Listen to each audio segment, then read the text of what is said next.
Hey, Impact Zone fam, we're back again to talk more TNA wrestling shows, as we always do. TNA recently announced two more matches for the upcoming Lockdown show. So we've already talked a little bit about both of these matches, kind of, at least to some degree, to some extent, here and there. But I guess I'm gonna go with talking about Frankie Kazarian versus Moose first. So it's Escape the Cage, this one. Um, so this is a thing about a lot of, well, not a lot, but a lot of these sorts of matches is the idea of try to put a different wrinkle into the same box type thing of all these matches are going to feel very similar because they're all in the cage. So you've got to have these different stipulations, these different stakes, these different things that kind of, let the matches become more and let the matches do more, because otherwise it's just like, yeah, they're all the same. And like you can have a lot of singles matches and whatnot on a show, but there's always, something else, and there's always, whatever else going on. So it's like, and there's always the story behind things. But yeah, like, it's also sometimes like thinking about like saying, well, why is this escape the cage, or why is this stipulation, or why is it that stipulation? You know what I mean? Like the Hardys have their ladders, like you always think to associate the Hardys with the ladders or whatever. So that's the idea. Like Edge and Christian, you associate them with the chairs, the Dudleys, the tables, etc. So you're trying to say, okay, these guys are the masters of the tables, or this is the masters of the ladders, or something like that. You're trying to associate people with match types or with a reason why this is a match of this sort. And i.e. Frankie Kazarian, in this case, asked for this match to be escape from the cage, effectively. What do no good heels do? They try to run away. So that's the idea. Like, it's that old classic of he's not trying to run away, he's trying to win the match, type thing. That's what you've got here. And this is like, again, this is a first time match for these two, which, they've got a bit of a feud going, but realistically, like, without, like, maybe if they had I think they've actually had a few tag team matches or whatever here and there, I think, maybe. But, like, yeah, you really need to build this up to be like, even if it's going to continue, like, that's the thing. Like, even if it's going to continue, which is where I'm starting to think maybe it will, that you need to at least build it up so at least it's like, oh, well, there's a lot more animosity between these two guys than just what we've kind of seen. They need to be at each other's throats. They need to be ready to kill each other, all this sort of stuff. Frankie Kazarian needs to be like, yeah, I could try and escape the cage and yada, yada, yada, but realistically, I want to beat Moose and yada, yada, yada, but the only way I can beat Moose is by escaping the cage, so now I've got to walk away from him when I don't really want to walk away from him, things like that. I want to finish this fight, but the best way to do that is escape the cage, whatever. So you need more, like, animosity between the two and more reason for them to be, like, super duper hating each other, not just like, oh yeah, it's a match and it happens to be in this cage, just happens to be whatever, all that stuff, like, and it just happens to be escape the cage, yada yada. Because again, that's sort of like leading towards me feeling like, well, Frankie's just going to try to escape and all of that sort of thing, and eventually probably going to escape in some form, in some fashion, I think, perhaps. But we'll talk more about it as we get actually, we basically get onto the show, basically, because I'm not really doing, as I've said in a previous video, too much details or whatever about these matches. I will talk about them, obviously, because that's what I do here.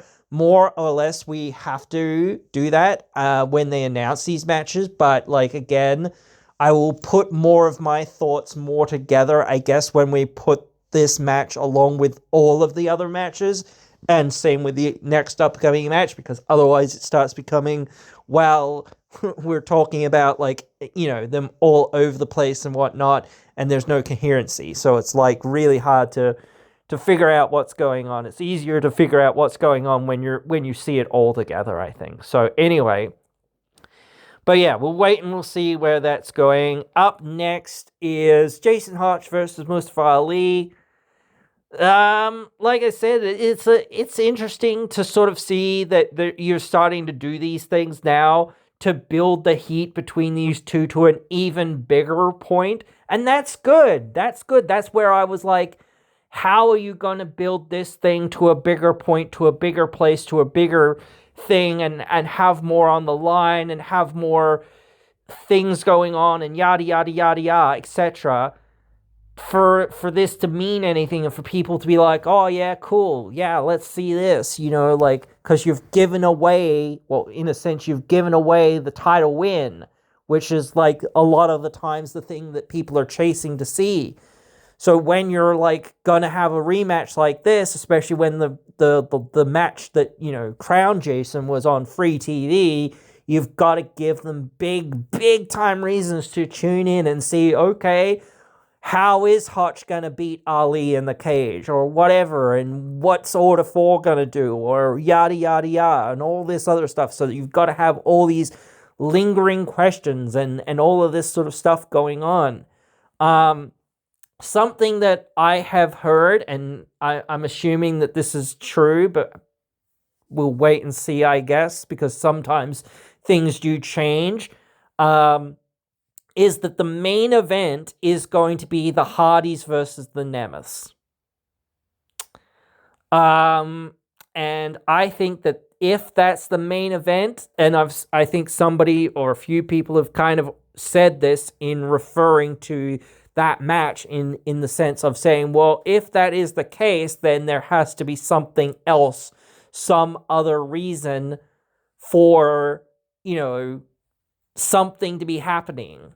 Because, like, why would you have...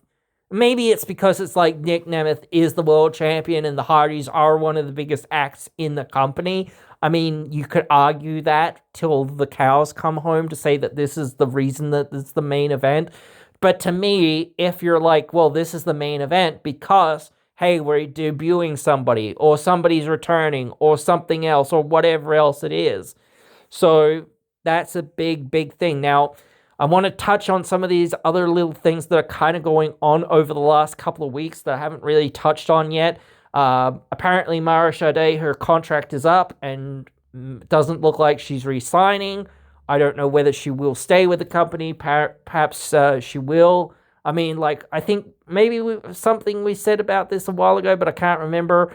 But yeah, Nick Nemeth has been with TNA on basically a handshake agreement for the last, 2 years or whatever it's been. So, I don't see that she couldn't be with TNA just on a handshake agreement or whatever else it is, but we'll have to wait and see with that. Same with Jody Threat. She has requested her release, I believe, actually. So she's leaving the company, basically, at this point. Now, I can't remember when and whatever that she perhaps re-signed. I can't remember.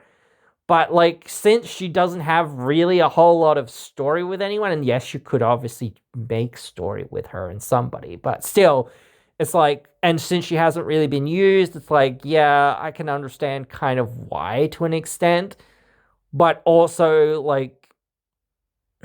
I don't know, you finally get to come back after all this time away, and you probably should have just left before and just been okay, you know, when Danny Luna left, you should have left then, you know what I mean? I don't know, whatever. But you came back after that, and then we're oh, well, now I'm back, but nothing's changed, or nothing's really changed, or hasn't changed enough, so I'm just gonna ask for my release. I mean, I guess it's she was batting on the on the fact that they was 2 strikes with her, something like that, or she felt like they were 2 strikes with her, and this was like the 3rd strike or whatever, to use a baseball analogy, even though I'm not a huge baseball fan or whatever. But still, like that's sort of like where I'm thinking things are going with that. We've seen a lot of stuff with some other stuff that's starting to brew, especially with Cedric and Leon. And some people have told me kind of where this is going, and I can kind of see where it's kind of going as well, kind of thing. And I can see that seems legitimate, or at least fairly legitimate. To me, again, like, I have no complaints in a sense, like, because that's classic heel heat. If that's the story that we're going with, and like if Leon wins, it's just more momentum for the babyface in a way. But if he loses, I still think that it depends. We'll have to wait and see until it's actually coming up, until it actually gets announced, until we actually do a proper preview of the show. But still, like, if that's where we're going and whatnot, then I still feel like if he wins, that will be, beneficial to him still, because again, like, now you're just back to being the biggest thing in that division, or whatever else it is in the X division. Or if you lose, well, now you've got kind of a story to either write you off with, which is why a lot of people think he might lose, or a story to ride him into another position, in a sense. And in another sense, it's like, well, if he wins as well, you could be starting to say, okay, well, why not let's have him cash in option C or whatever, something like that. Or, I don't know. But the thing is, like, this is the thing about, like, this whole situation with him, and I want to talk more about it when it comes up, but again, him and Cedric, it's like, this, like, one way or another, it needs to be over, honestly. Like, it's been great in many ways, but it's starting to drag. And it's starting to be like, when will this be over? It needs to be over, and that's it. Like, so unfortunately, I do feel like, Leon's probably losing in that regard. So, but we'll have to talk more about it when it actually gets announced, what it actually is, or when it's actually happening, or whatever. Because again, like, this might not happen for another couple weeks or another couple months or whatever. Who knows? We wait and see. But yeah. I wanted to talk about, at least for a second, they haven't announced it yet, but it does seem like they're definitely going with Elena versus Xia Brookside for the title at Lockdown. Or at least that's seemingly like what we're doing. So, yeah, I haven't really got a lot for that one quite yet, because it's kind of been a fast turnaround for Elena, and it's sort of like, again, like, not to say that I really want to see Xia and Laying Lee again, because I really don't really want to, but I feel like that still kind of felt like it was a bit up in the air, and I felt like you could do something big here and at least have something. I know they had a match on TV or whatever, but it's still weird to me to feel like she's not there as well, because they haven't announced to say, oh, she's left or whatever, and all this sort of stuff or whatnot. We haven't got confirmation what she's doing, so it's like, she's still on the roster, but she's not like been really said, oh, she's injured or whatever, and this sort of stuff. So, like, I'm still questioning that and what's going on there. So yeah, I would like to know at least, like, okay, where do we stand? Because at least like, if we say, oh yeah, she's released, all right, cool, right, well, we know where we stand, like, without knowing, it's just like, oh man, what did where are we at? Like, so, but yeah, we'll wait and we'll see. Probably next week they'll announce something, or maybe in the next couple of days they'll announce something. We'll wait and see. Once they do, try to be on it as much as possible. I do notice that the video that I made a little while ago, actually it was quite a while ago actually now, but for the AJ Francis match and whatnot, and Elijah match, I didn't put it up when I wanted to, so it's probably coming out just before this one, or maybe just about the same time as this one now. So unfortunate, but it is what it is. But yeah. Everything will hopefully come together for TNA at lockdown. We've had some good news.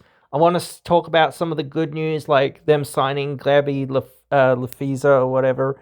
The Gnomi, the homie Gnomi there.